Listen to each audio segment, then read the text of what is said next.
welkom terug. Ons kyk weer na die slegte boere. En dan kyk ons maar in ons eie hart ook, hoe lyk dit daar? As dit nie goed is nie. Daar's groot geneesheer wat al ons sonde siektes kan genees. Want watter groot nasie het gode, wat vir hulle so naby is, soos die Here onse God, so dikwels as ons hom aanroep. En wat 'n groot nasie is daar wat sulke regverdige insettinge en verordeninge het, soos die hele wet wat ek julle vandag voorhou. Ek het baie opwindende ontdekkings van die antieke Sumeriese en Babyloniese wetskodes gemaak. Sjoe, maar ek kan jou verseker dat hulle nie naby die wet van die Here kom nie. Ek het 'n hele lesing daaroor. As jy kyk na my reeks oor die Exodus. Dit het te doen met keuses en liefde. Lex talionis, jy straf volgens die oortreding. Jy mag nie. Die oorsprong van wat Jesus sê, oog vir oog, tand vir tand, kom van hierdie man af. Hammurabi, hier is 300 wette. Maar het is so verdraai, die regverdiges, die celebrities. Hulle kry pak sla, die ander word doodgemaak. Maar die Here se lex talionis is perfek. Wat kan hierdie kameraspan by vir ons van sy geskiedenis vertel? Hulle gode, hulle wette en Abraham. Dis 'n interessante navorsing hierdie. Kyk gerus na my Sumeriese navorsing. Net so 'n vinnige dingetjie hierson. Omdat Abraham, wat in Ur gebly het, wat ons nou net gesien het, geluister en my ordening en my gebooie en my insetting en my wette onderhou het. So voor die 10 gebooie afgekondig is, daai wet alreeds bestaan. Oorlewering. God se wet is op liefde gebou. Liefde vir hom en liefde vir ons medemens. Dis waaroor die hele lewe gaan. Dis kragtige, magtige gereedskap. Nou Ur-Nammu van Ur se wetskode noem nie hierdie belangrike elemente nie. Baie droog hoor. Jy hoef nie te gaan studeer nie. God se droom vir Israel as hulle sy gebooie bewaar. Hulle moet die grondgebied wat die Here aan hulle toegesê het, verower met sy krag. Nasies wat die aanbidding van die ware God misken, moes onteien word. Dit was deur sy karakter uit te leef, dat mense aangetrokke tot God sou voel. Die evangelie boodskap moes na die hele aarde geneem word. Dit is liefde. Deur die offerstelsel moes Christus aan die ganse mensdom verkondig word. Jy offer nie jou kind nie.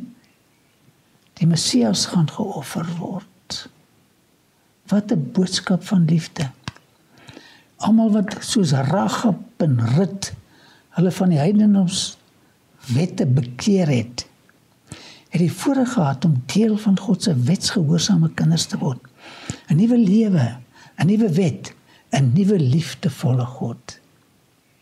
Soos wat Israel se bevolking aan was, moes hulle grense verskuif totdat die hele wêreld sou insluit. Wat 'n toekoms het hy nie vir hulle gehad nie. Ek en jy, deur gehoorsaamheid. Die seëning is te groot om te beskryf. Die Here wil almal onder sy genadige heerskappy bring, sodat die aarde met geluk en vrede gevul kon word. Onthou Satan het God se karakter kom verwoes. Hy het hierdie goed nie gesoek nie. Hy het ons geskape om gelukkig te wees en om ons harte met die vrede van die hemel te vul.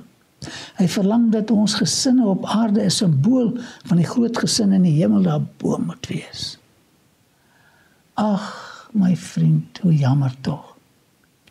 Israel het nie God se doel vir hulle verwesenlik nie. Die Here het verklaar, Toe ek jou geplant het, was jy 'n goeie wingerdstok opreg gekweek. Maar hoe het jy nie verander in onkruid, in 'n wilde wingerdstok nie? Hosea skryf, hoe meer vrugte hy gedra het, hoe beter is daar vir die heidense altare gebou. Hulle het heidense altare gebou. Salomo ook. En nou, inwoners van Jerusalem en manne van Juda, beslis tog tussen my en my wingerd. Wat kan ek nog vir my wingerd doen wat ek nie reeds gedoen het nie? Ek het alles gedoen. Wat is dan die rede dat dit suurdrywe voortbring? Terwyl ek verwag het dat dit goeie drywe sou dra. Hulle het suurmense geword. Nie soet vriendelike mense nie. Ek maak jou nou bekend wat ek met my wingerd gaan doen. Dis nou die Ou Testament. Terwyl Jesus praat, kan die mense wat die Bybel geken het teruggegaan het Ou Testament doen. Ek gaan die doringheine verwyder en verbrand, sy mure afbreek sodat die wingerd vertrap kan word. Ek gaan hom tot niet maak. Hy sal nie meer gesnoei of geskoffel word nie, maar ingeneem word deur doringbosse en onkruid. Ek sal die wolke verbied om te reën. Die wingerd van die Here, die Almagtige, die wingerd wat hy geplant het en waarin hy hom wou verlustig, is die Israeliete, die volk van Juda. Dis ek en jy. Die Here het verwag dat daar reg sou wees, maar daar was net onreg. Dat daar geregtigheid sou wees, maar daar was net hulpgeroep van verontregtes. Hier by Wadi Al-Kara, waar Johannes die Doper gepreek het Moses in hierdie gebied die volgende woorde neergeskryf. Maar die land waarin julle oortrek om dit in besit te neem, is 'n land van berge en laagtes, wat van die reën van die hemel water drink. 'n Land waar die Here jou God voorsorg. Die oë van die Here jou God is altyd deur daarop, van die begin van die jaar tot die einde van die jaar. As julle dan goed luister na my gebooie, wat ek julle vandag beveel. En as ek hierdie plekke besoek, en sien ek, hoe skryf Moses dit, en die trane in sy oë. Om die Here julle God lief te hê, hy soek ons liefde, want na liefde kom al die goed self. Om God lief te hê en om te dien met julle hele harte, met julle hele siel, dan sal ek die reën van julle land gee op die regte tyd, die vroeë reëns en die late reëns, sodat jy jou koring en jou mos en jou olie kan insamel. Jy kan dalk dink, my krag en my sterk hande het vir my hierdie rykdom verwerf. Maar jy moet die Here jou God nie vergeet nie, want dit is hy wat jou krag gee om rykdom te verwerf. Alles wat ons het, kom van sy krag af. So hou hy die verbond in stand, wat hy met 'n eed aan jou voorvaders beloof het. So is dit nou nog. As jy oor die Here jou God vergeet, en ander gode aanhang, en hulle dien en vereer, verklaar ek vandag, dat jy beslis tot niet sal gaan, omdat jy dan nie gehoorsaam is aan die woord van die Here, jou God nie, sal jy net so omkom soos die nasies vir wie die Here laat omkom het. Hy wil alles vir ons doen. Hy wil vir ons onsterflike, uiteindige seëninge in die hiernamaals gee, wat nooit gaan ophou nie. En dan verwoes ons alles deur ongehoorsaamheid. Dan mag nie ongehoorsaamheid in ons harte wees nie. Die Jode het nie op die waarskuwings ag geslaan nie. Hulle die Here vergeet en die groot voorreg om sy verteenwoordigers te wees, uit die oog verloor vir 'n kortstondige genieting van sonde. Die wêreld het nie by die seëninge gebaat wat hulle ontvang het nie. Al hulle gawes is uitsluitlik net vir hulle eie selfverheerliking gebruik. Hulle het God van die diens beroof wat hy van hulle verwag het. Hulle het ook hulle medemens van 'n heilige voorbeeld beroof. As ons nie regte pad loop nie, kan mense nie leer wat is die regte ding nie. Soos die mense voor die vloed was die versinsels van hulle sondige harte altyd deursleg. Dit was baie erg. Hier waar die tempel vroeër gestaan het. Ek was nou die dag daar. Hulle die heilige dinge geminag en gesê, die Here se tempel, die Here se tempel is dit. So, hulle geloof was in die tempel. Terselfdertyd het hulle sy karakter verkeerd voorgestel, sy naam onteer en sy heiligdom verontreinig. Ek word nie gered deur seremonies en plekke nie. Ek word bekeer deur die Heilige Gees wat in my hart werk. Hulle die tempel aanbid. Die boere aan wie die Here die wingerd toevertrou het nie hulle pligte nagekom nie. Die priesters en die onderwysers was nie getrou in hulle opvoeding van hulle mense nie. Hulle het die genade van God en sy aanspraak op hulle liefde en diens nie aan die mense verduidelik nie. Die boere het hulle eie glorie gesoek. Wat van my?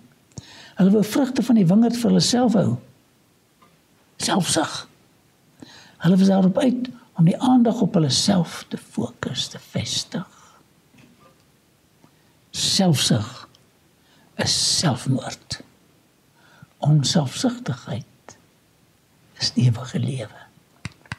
Die sonde van hierdie leiers was nie dieselfde as die doodgewone sondaar nie. Ons moet 'n onderskeid maak. Hierdie mense het ander plegtige verantwoordelikheid voor God gestaan. Hulle het plegtig beloof om, so sê die Here, te leer en om gehoorsaamheid op 'n praktiese wyse uit te leef. Pleks dat hulle dit gedoen het hulle die skrif verdraai. Hulle het swaar laste, 'n klomp onbenullige wette en onbenullige seremonies op die mense afgedwing. Hulle het die wet gehaat. Die mense kon nie al die mensgemaakte reëls van die fariseërs gehoorsaam nie. Wat was die gevolg? Onverskilligheid teenoor die wet van God. Ek sien jou werk die duiwel. Die Here het hulle geleer dat hy die eienaar van die wingerd was. Alles wat aan hulle toevertrou was, moes vir sy saak gebruik word. Maar die priesters het nie die werk van hulle heilige ampt gedoen, asof hulle die eiendom van God hanteer nie. Was nie hulle sin nie, was God sin. Hulle het hom stelselmatig van die middele en geriewe wat aan hulle toevertrou is, beroof. Is dit nie vreeslik nie? Dit was vir die vooruitgang van sy werk bedoel, te gee. Ons moet inklusief wees en vrygewig wees om ons gee. Dit was vir die vooruitgang van sy werk bedoel. Ek leef hier om vir ander te leef. Ek leef nie hier om vir myself te leef nie. Hulle gierigheid het daartoe gelei dat hulle selfs deur die heidene verag is. Is dit nie hartseer nie? Hoe tragies. Die heidense wêreld het gevolglik die karakter van God en sy gebooie in 'n baie swak lig gesien. Hulle aanbid vir Jahwe. Maar kyk wat gaan hier aan. Met die hart van 'n vader het God lank met hulle uitgehou. Deur genade te betoon en genade te weerhou, het hy lank met hulle gepleit. Geduldig het hy hulle op hulle afvalligheid gewys. Maar helaas verwerp hulle hom. Boodskappers en profete is na die boere gestuur om God se aanspraak op hulle en op die wingerd bekend te maak. Pleks dat hulle verwelkom is hulle as vyande behandel. Die boere het hulle vervolg en doodgemaak. Die Here het ander boodskappers gestuur, maar hulle is nog slegter behandel. Die boere se haat het meer en meer toegeneem. Dit is die gevaar. As jy selfsugtig is, word jy meer selfsugtig. Wat 'n hartseer verhaal. Wat nog kon die eienaar doen? Niks. Wat nog kan die Here vir jou doen, vir my doen? Niks. Einde ten laaste het God sy seun gestuur en gesê, hulle sal my seun ontsien. Maar hulle weerstand het hulle wraaksugtig gemaak. En hulle het onder mekaar gepraat. Dit is die erfgenaam. Kom, laat ons hom doodmaak en sy erfdeel in besit neem. Dan sal ons die wingerd kan geniet en met die vrugte maak soos ons wil. Kyk hierdie interessante metafoor wat Jesus gebruik. Om hulle wakker te skud. Die Joodse leiers het God nie lief gehad nie. Het is so tragies. So tragies hartseer dat hulle sy toenadering verwerp het. Christus, die geliefde van God, het gekom om sy reg op die wingerd op te eis. Hy doen dit met jou en my ook. En toe, die boere het hom met veragting behandel en geweier dat hy liefdevol oor hulle sou heers. En as ek en jy nie die Jesus as die leidsman kies nie, dan is Satan daarom oor te neem. En ons moet kies, wie gaat ons dien? Hulle was afgunstig op sy pragtige karakter. Hulle kon dit nie gehelp nie. 10 keer het hy God het deur Christus geflits. Hulle het gesien. Hy het baie beter as hulle gepreek. En dit kon hulle ook nie vat nie. En sy sukses het hulle bang gemaak. Hy het hulle skynheiligheid aangespreek en hulle op hulle gevolge daarvan gewys. En wanneer hy hulle aangespreek het, die trane oor sy wange geloop. Dit het hulle rasend gemaak. Hulle het aanstoot geneem omdat hy hulle bestraf het en hulle dit nie kon weer lê nie. Hulle kon sy hoë standaard van geregtigheid nie vat nie. Hulle was vasberade om hom dood te maak, want sy boodskappe het hulle selfsugtige karakters ontbloot. Jesus se onselfsugtige, voorbeeldige, heilige, toegewyde lewe het hulle met intense haat gevul. Sy gedrag het hulle onheilige, selfsugtige lewens ontbloot. Jy moet nie vir iemand sê wat hy verkeerd doen nie. Dan sal hy dadelik kwaad. Toe het hulle vertel dat gehoorsaamheid lewe beteken en ongehoorsaamheid die ewige dood. Het hulle die heilige van Israel verwerp? Hulle het hom verwerp.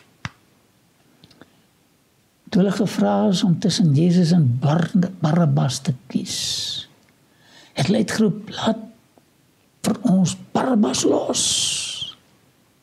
En toe Pilatus vra, wat moet ek met Jesus doen? Skreeu, laat hom gekruisig word. Amptelik verwerp hulle die Messias.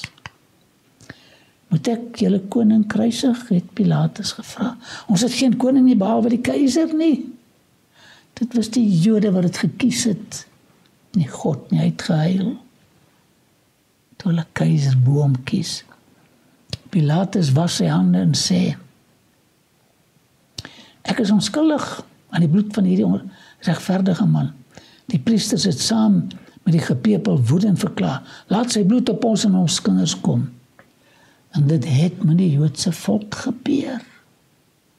So die Joodse leiers 'n keuse gemaak. Hulle besluit is in 'n boek opgeskrywe, wat Johannes in die hand van hom wat op die troon sit, gesien het, wat niemand kan oopmaak nie. Is dit nie verskrik nie? Alles word opgeskryf. Hulle gaan hierdie skandelike besluit op die dag sien, wanneer die seël van die boek deur Jesus, die leeu van die stam van Juda, oopgemaak gaan word. Julle het die keiser gekies, julle het Barabbas gekies.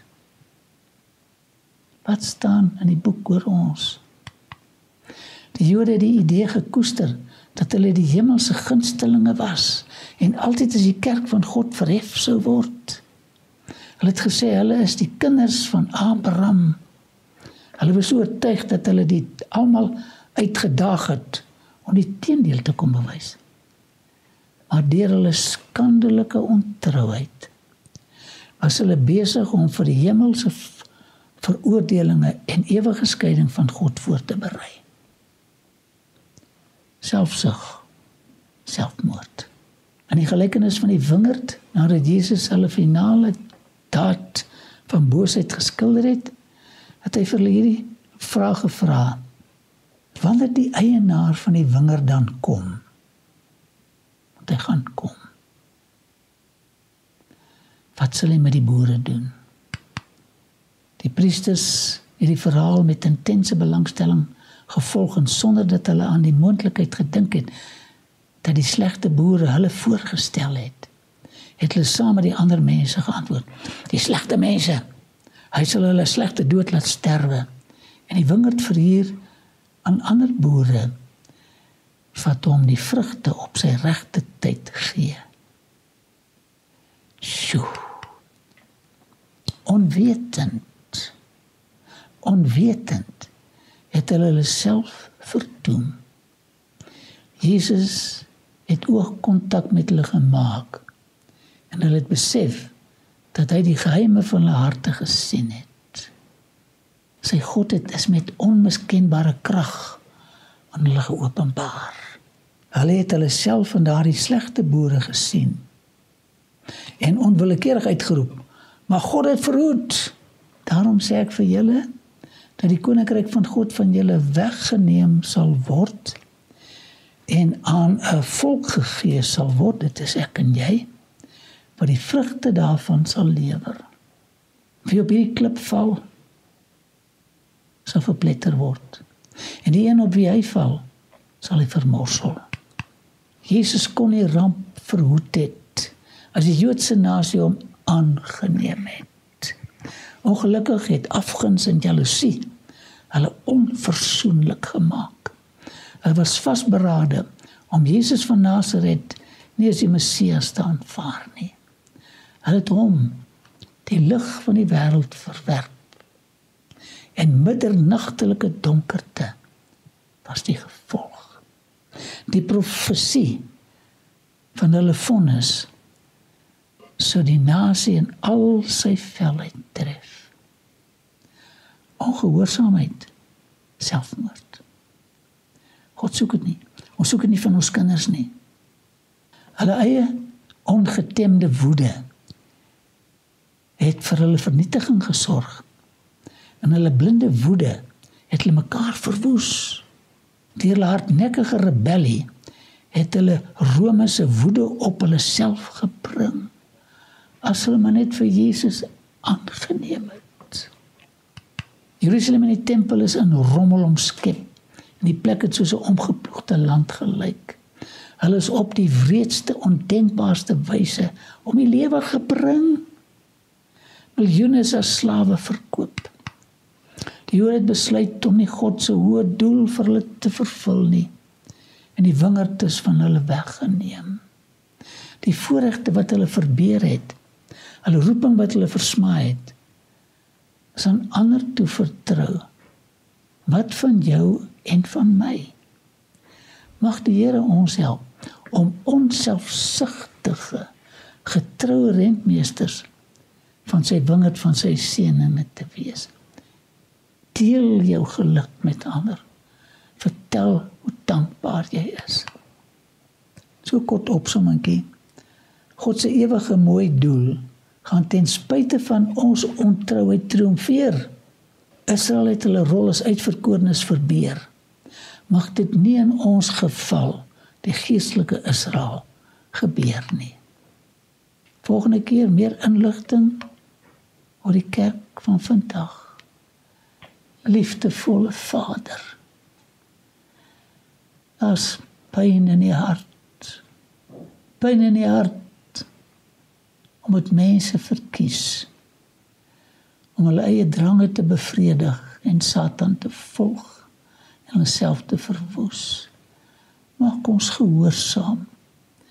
Mag die liefde vir ons nie te vergeefs wees nie. In Jesus naam. Amen.